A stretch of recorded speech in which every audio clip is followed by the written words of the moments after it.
Thank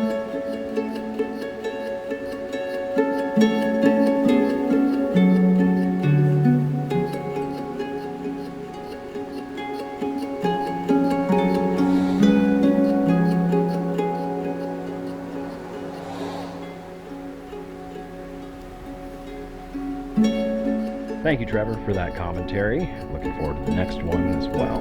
Okay, a week from now, the Oregon Department of Forestry will be rolling out its plan to combat forest fires in the summer to come. In other news, celebrated Oregon real estate mogul Anton Monroe is being sued yet again by a group of investors for a sum of $30 million.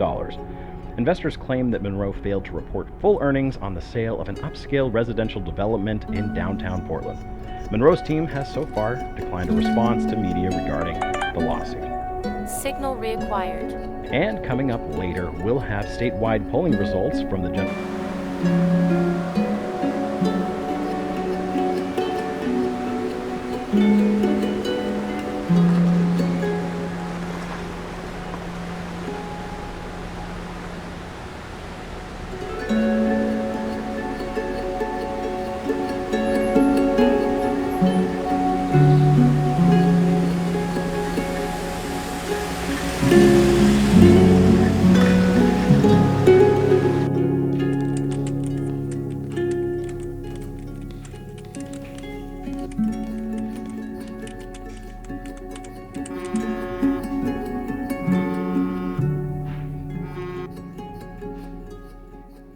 Larry.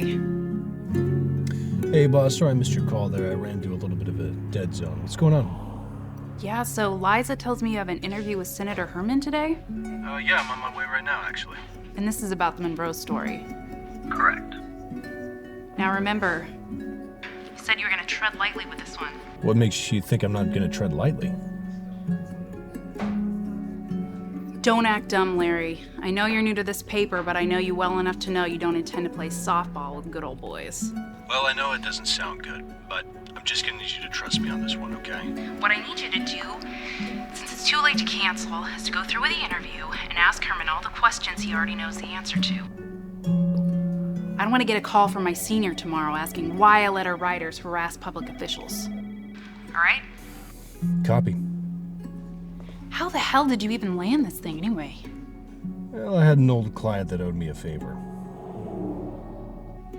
All right. I'm gonna let you go. Just do what I say and drive safely, all right? Will do. Bye.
Mr. Herman. Hey, pleasure to finally meet you. Likewise, I'm sure. Thank you.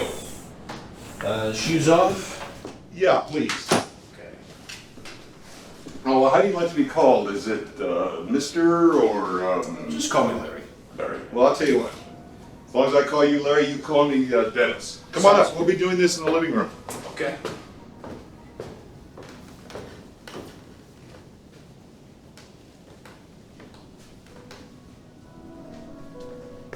So go ahead and find us a place, make yourself at home. Oh, did you want some coffee, soda, or... I'll have a water. Water. Would be great. Yeah, Okay. Thank you. Thank you.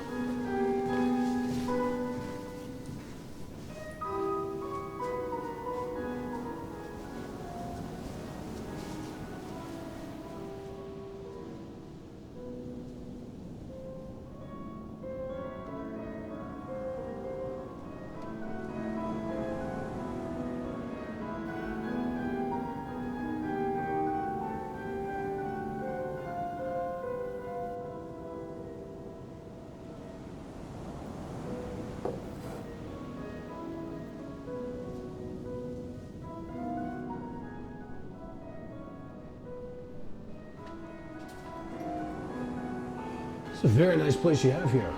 Thank you. My father, my late father, that is. Well, he always wanted to buy this place, and he wasn't able to. So when I finally started making a decent wage, I picked it up in his memory. Well, I'm sure he'd be very proud of you. Oh, thank you. What about you? Where do you come from? Eugene currently. Oh, that's not a bad place to live. No, none at all. Kind of like a small Portland in a way, isn't it? True. I mean, I've always said it's kind of the perfect size for a city, at least for me anyway. Yeah, I get that. Now, I always assumed that you were a Portland native, but you say you're from here. You're from the coast. Born and bred right here. So how did you get into, big city politics being from here? That occurred when I realized that I just might be able to change my frozen ass on a boat for courtrooms and cocktail parties. It made for a really easy decision. Well, easier said than done, I'm sure.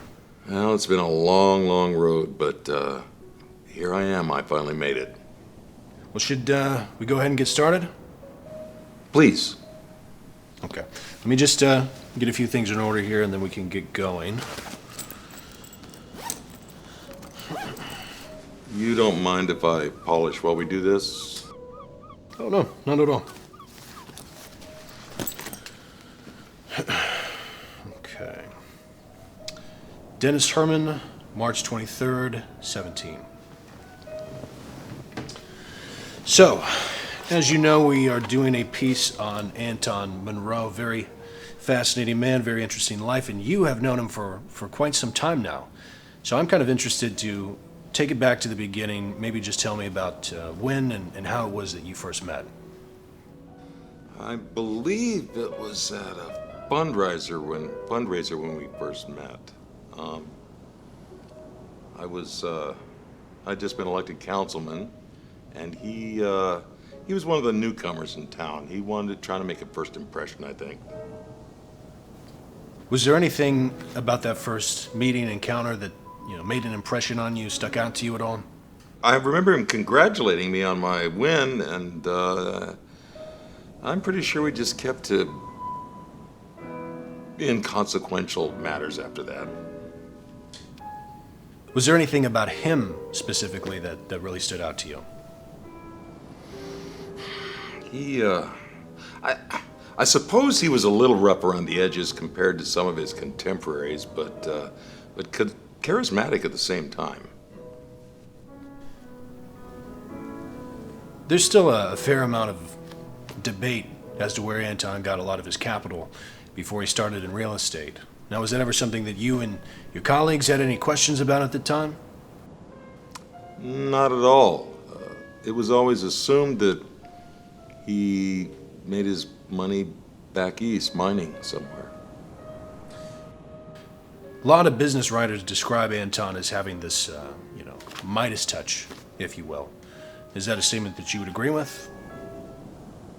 In a way. I'm not a big fan of the term Midas touch, mostly because the success of Anton, myself, and our friends based on a lot of hours and hard work, and not a myth. It's pretty fair to say that not all people, of course, but a lot of people, when they hear the name Anton Monroe, they associate a mobster persona, if you will. Now, being that you, of course, have been friends with him for quite some time now, how do you address that connotation? I don't give much thought to it. I try not to waste my time on tabloid rumors.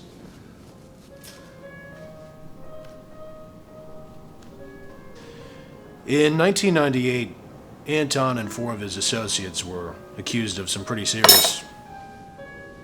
Look, I am not here to gossip, and I don't know why you think I am, but I'm not, okay? Let's just keep this light.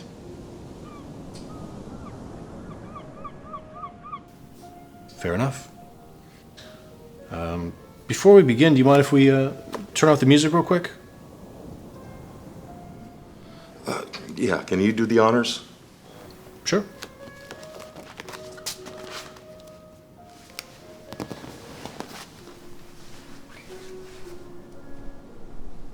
I'd appreciate it if you'd put the record back in the sleeve. It's somewhere in the stack. Okay.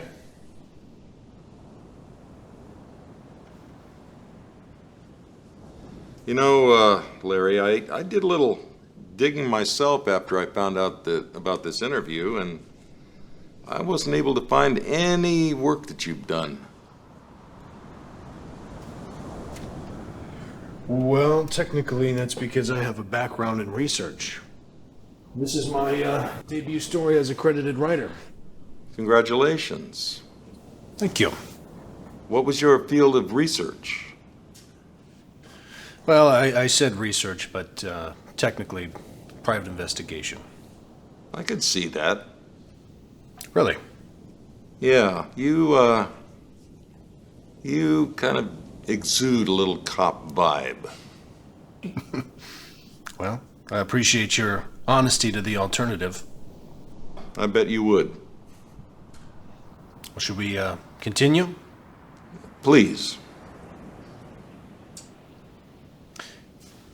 You and Mr. Monroe have had a pretty well documented and public relationship. A lot of people say that your all's careers sort of work symbiotically, if you will. Whenever you're doing very well in the political world, he seems to be doing very well in the business world. What would you say to that? On that, I would agree. I think we both got lucky in that our goals, mine for the city and the state and his for business, they seem to kind of synchronize.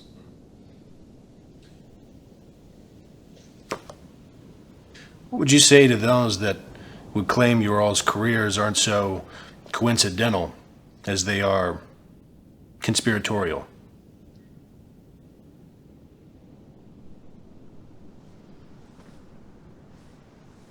I think that's a perfectly fair question.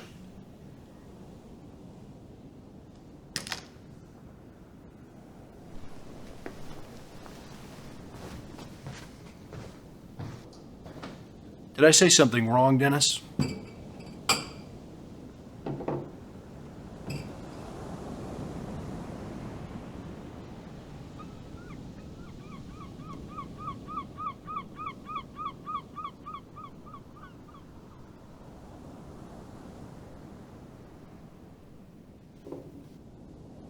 So, Larry,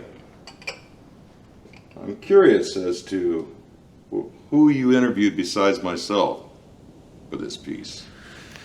Well, as much as I would like to tell you that, not really at liberty. It's a very strict company policy. Well, I suppose that is something you would say.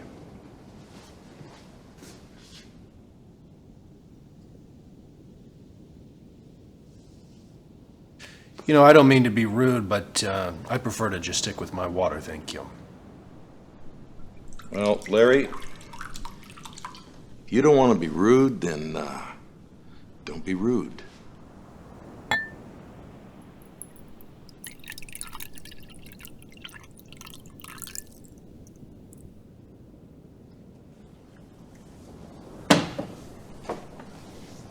Salute.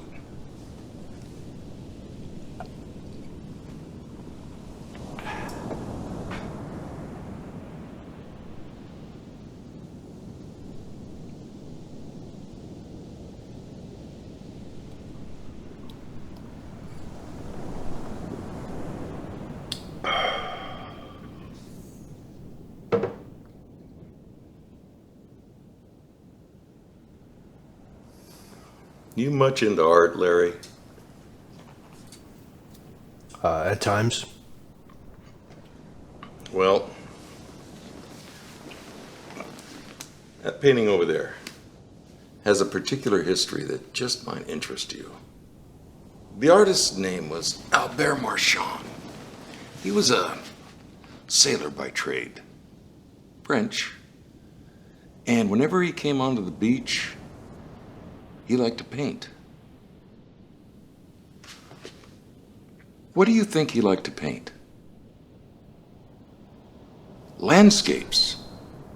And I'm not talking about shorelines or any of that nonsense. No, he painted hills and mountains and streams.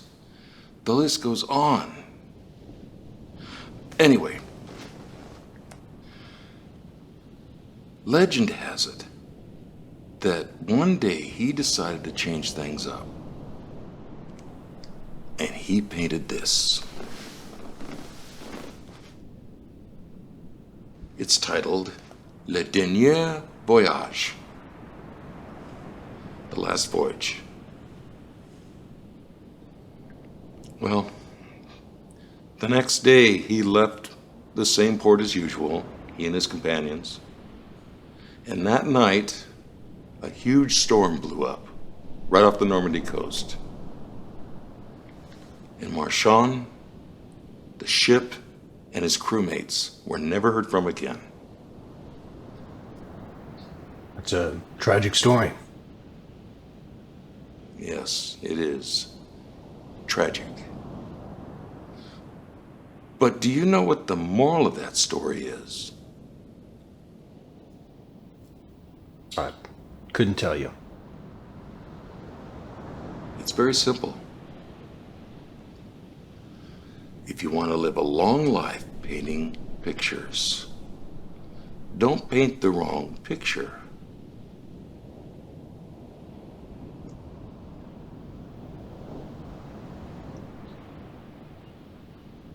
I think I'll be seeing myself out.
discuss these predictions and the impact they would have on workers and other industries that would be accurate. He'll talk even more in depth on implications regarding real estate development.